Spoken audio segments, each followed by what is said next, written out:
remember visiting, no, okay. I remember visiting my grandparents.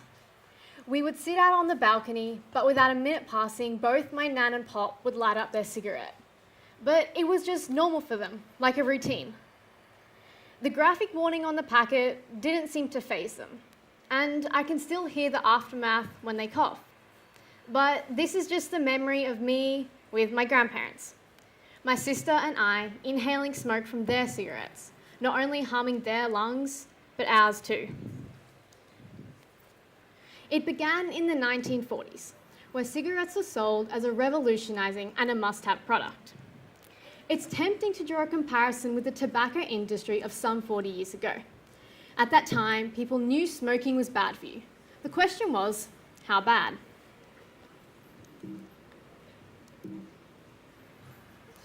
With the impact of exposure to radio waves, we find ourselves in a very similar situation.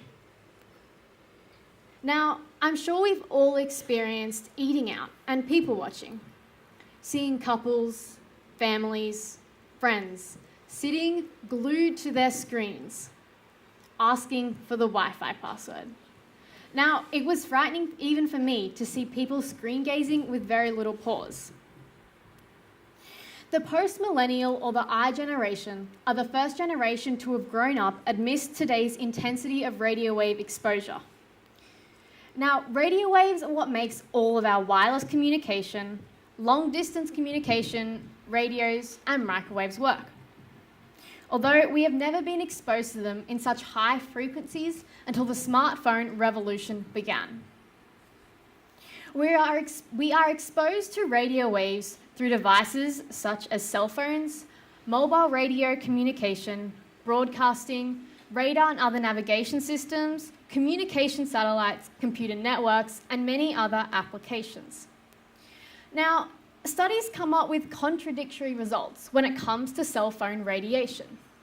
No direct link has yet been established between prolonged radio frequency exposure and a fatal illness. An average person may be exposed to 0.10 hertz in one day from simply sleeping with their phone charging next to them. Our exposure will only increase over time. And because of this, biologists are now aware and promoting more studies and scientific investigations towards the effects of electromagnetic fields at the cellular and molecular level, and are relating to disease as necessary. Now, this radiation coming from our devices isn't doing anything beneficial for our health.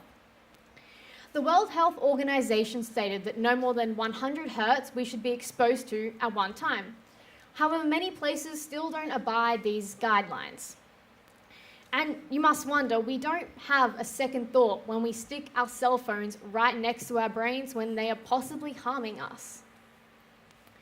Now, speaking of radio waves, Wi-Fi is a contributing appliance to our radio wave emission. Really? Radio waves are the sole reason we wirelessly connect to the internet. The internet. We all use and love it. It's been a part of our lives since the 90s, and we rely on it so much. But who actually knows how it works? Without getting technological, the way we connect to the internet is via modulation and demodulation. Computers connect to the internet via a tremendous array of communication mediums, such as phone lines, coaxial television cable, serial lines, fiber optic cable, short-range wireless signals, and long-range wireless signals. A lot, I know. Our Wi-Fi modem is the piece that will provide us the modulation and the demodulation, connecting our devices to those communication mediums, giving us access to the internet. So, if us and my friends, as the digital natives, also known as the I generation, are the first to be exposed to high-frequency radio waves since they were born and are not going to slow down their usage or stop, what can we do to protect ourselves? Well, there is something. and it's called Li-Fi, meaning light fidelity. Li-Fi is an addition to our pre-existing Wi-Fi, except it doesn't use the one thing that is possibly harming us most: radio waves. Li-Fi has an unlimited bandwidth, accurate positioning, it's highly secure, and of course, it's radio wave free. So, Li-Fi can simply connect you online using light. That's right, a simple light beam can secure you to an endless world of browsing. It's faster than our average Wi-Fi speeds. To put that into context, Li-Fi is about 23 megabits per second, and Green School's Wi-Fi is about 5 to 6 megabits per second, and the average household in Bali runs at 10 megabits per second. However, Li-Fi has potential speeds of 224 gigabits per second. Now, this means that a high-definition film could be downloaded within seconds. Li-Fi saves us energy. It uses 13 watts compared to Wi-Fi, which uses 20. Now, Li-Fi is fairly new, and there are currently 2 products being commercially sold: Geo Li-Fi and My Li-Fi. Geo Li-Fi is being used in Museum Le Grand Curtis in Liege City, Belgium. You will be given a tablet on entrance and guided through the museum with a map, determining your constant location purely from the lights above you. When you're underneath an artifact, your tablet screen will change to a new page displaying a high-definition 3D rotation of the artwork, information about the artist, related works, and information about the artifact itself. My Li-Fi is a desk lamp, and it comes with a USB dongle. Now, once this dongle is plugged into your computer, it's the receptor of light and all other things sent down with it. So, if your lamp is on, do I pull? Okay. So when the lamp is on and the dongle is plugged into your computer, you'll have instant access to the internet. You can also turn off the internet features of the light and use it as a normal desk lamp. You can change the light's color, dim the light, or set a specific ambiance. And to all the parents out there, this is one for you. You can provide a digital detox. So you can set hours that the light will provide internet, meaning if you don't want your kids to use internet, it's up to you. You can change all of these features from either the light itself or from an online web app for your computer or an app for your smartphone. The infrastructure required to make Li-Fi available to everyone already exists, and it has been paid for. We can use what we already have. This is perhaps the greatest contribution of the Li-Fi technology. There is no need to go through the massive expense of creating new infrastructure. Li-Fi can be distributed through old-fashioned copper electricity cables using current ADSL technology. Data can be transmitted at even higher speeds using new fiber optic cables that can be used to supply power, as well as new power over Ethernet technology. Li-Fi really can use whatever distribution cable is available to connect devices through light into the world of hardwired networks. Now, this means that governments around the world can introduce Li-Fi as a public connectivity service, as the backbone of universal access to the internet, on top of the existing lights, wires, and cables, without the need for additional investments.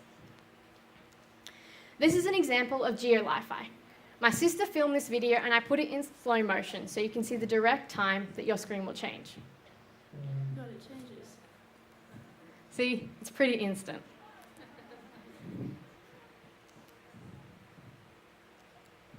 The introduction of Li-Fi and LED reduces energy consumption around 80%. You save on light and the power consumed by the router. There are immediate power savings of 50%. The total of 80 can be achieved through intelligent energy management. light and information are managed through the same network. And when people leave buildings, light and data services are immediately shut down, saving energy and improving security. Wi-Fi increases health, privacy, transparency, as well as efficiency in one of the places where it's needed most: hospitals, where people can spend some of the most vulnerable moments of their lives.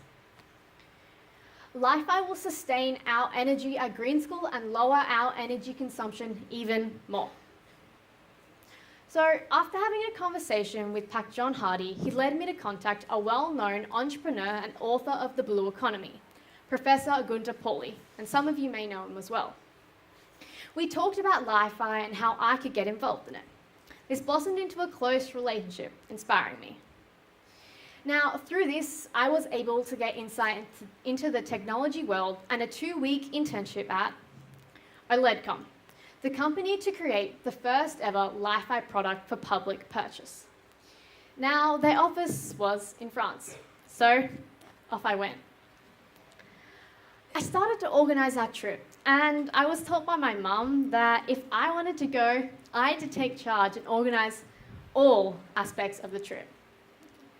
So, to all of the parents out there, thank you so much for organising all of the holidays and adventures you take your kids on. It is a lot of work. Trust me, I learned.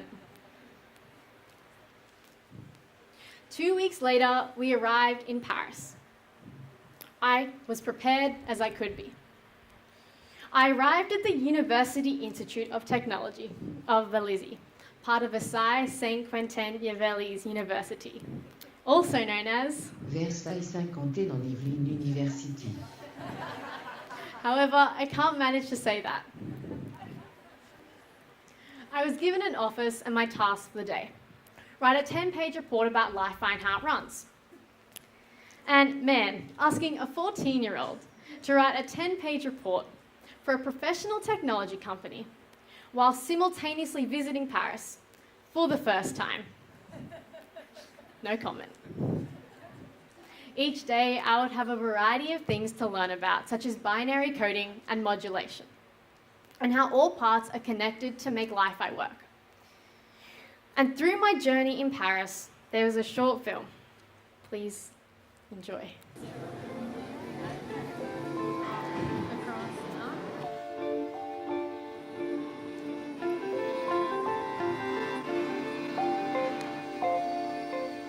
We just arrived at the university and didn't know where to go from here. We arrived finally and I'm so excited but also really scared. You can change the settings of the light and set a digital detox. This is a photo sensor.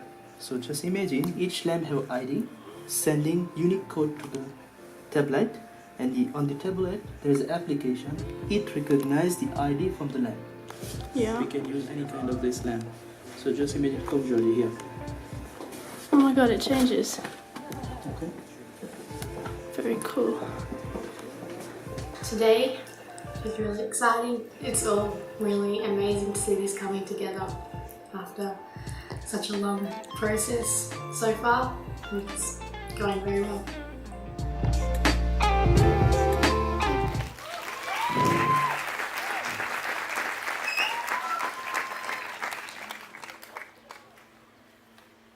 Myself and Gunter Pauli are now working towards implementing Wi-Fi in Green School for the 2019 academic year.